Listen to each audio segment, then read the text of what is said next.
நிகழ்ச்சி ஒன்றில் பேசிய நாம் தமிழர் கட்சியின் தலைமை ஒருங்கிணைப்பாளர் சீமான் விஜய்க்கு ஒய்பிரிவு பாதுகாப்பு வழங்கியது குறித்து விமர்சித்தார்.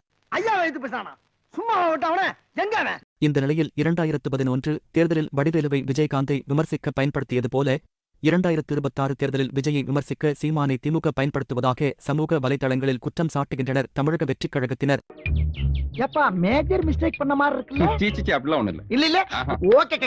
மேலும் கடந்த சில தினங்களுக்கு முன்பு நடந்த ஸ்டாலின் சீமான் சந்திப்பையும் சுட்டிக்காட்டுகின்றனர்.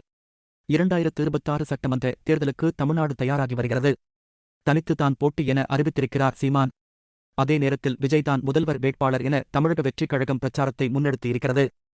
இது ஒரு புறம் இருக்க தமிழக வெற்றிக் கழகத்திற்கு எதிராக பேசத் தொடங்கியிருக்கிறார் சீமான்.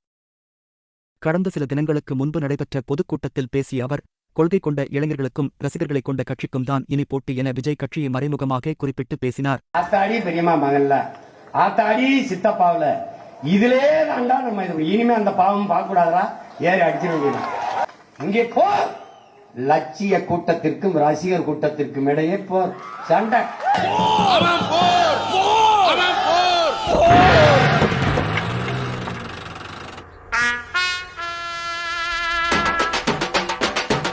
அதாவது தமிழக வெற்றிக் கழகத்தை தான் அரசியல் எதிரியாக கருதுவதாக சீமான் பேசியிருந்தார். இது ஒரு புறம் இருக்க, காமராஜர் பிறந்தநாள் நிகழ்ச்சியில் பேசிய சீமான் நேற்று வந்தவர்களுக்கெல்லாம் ஒய்பிரிவு பாதுகாப்பு என விஜய்க்கு மத்திய அரசு பாதுகாப்பு வழங்கியதை விமர்சித்து பேசினார். ஒண்ணுமே இல்ல, கட்சி ஆரம்பிச்சு ஒண்ணுமே இல்ல, இசட்டு பிரிவும் போய் பிறவி சட்டு பிரிவு பாதுகாப்பு.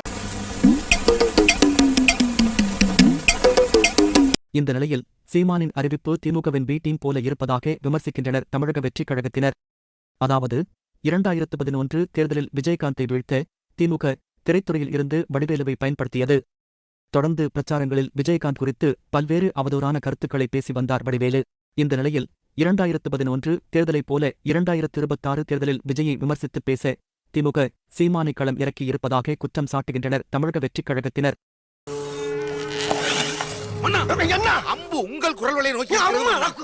அது மட்டுமல்லாமல் கடந்த சில தினங்களுக்கு முன்பு நடைபெற்ற ஸ்டாலின் சீமான் சந்திப்பையும் சுட்டிக்காட்டுகின்றனர்.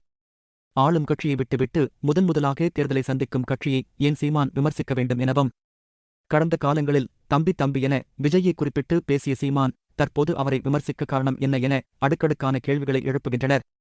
மேலும் சீமான் விஜய் குறித்து பேசிய பழைய காணொளிகளையும் தற்போது சமூக வலைதளங்களில் பகிர்ந்து வருகின்றனர்.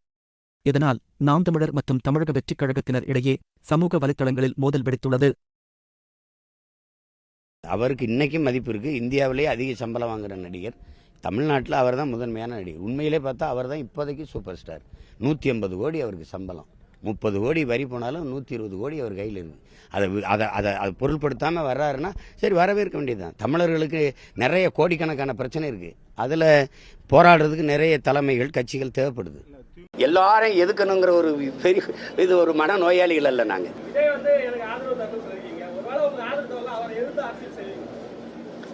அவரை எதுக்கிறதுக்கா நான் கட்சி ஆரம்பிச்சிருக்கேன். அப்படி தம்பி, நான் ஒரு உயர்ந்த நோக்கத்துக்காக இப்போ அரசியல் தொடங்கி அரசியல் பயணம் செஞ்சுக்கிட்டு இருக்கேன். உங்களை எதுக்குறது, இவர் எதுக்குறது, அது எதுக்குறது அப்படி இல்லை. மாசத்திங் சொன்னதுதான். வன்முறையின் மீது தீராத காதல் கொண்ட மன நோயாளிகள் அல்ல நாங்கள். எல்லாரும் எதுக்கணுங்கிற ஒரு பெரிய இது ஒரு மன நோயாளிகள் அல்ல நாங்கள். சரினா சரி, தவறுனா தவறு. அதில் தம்பி விஜய் வரட்டும், வாழ்த்துறோம் தானே சொல்கிறேன்.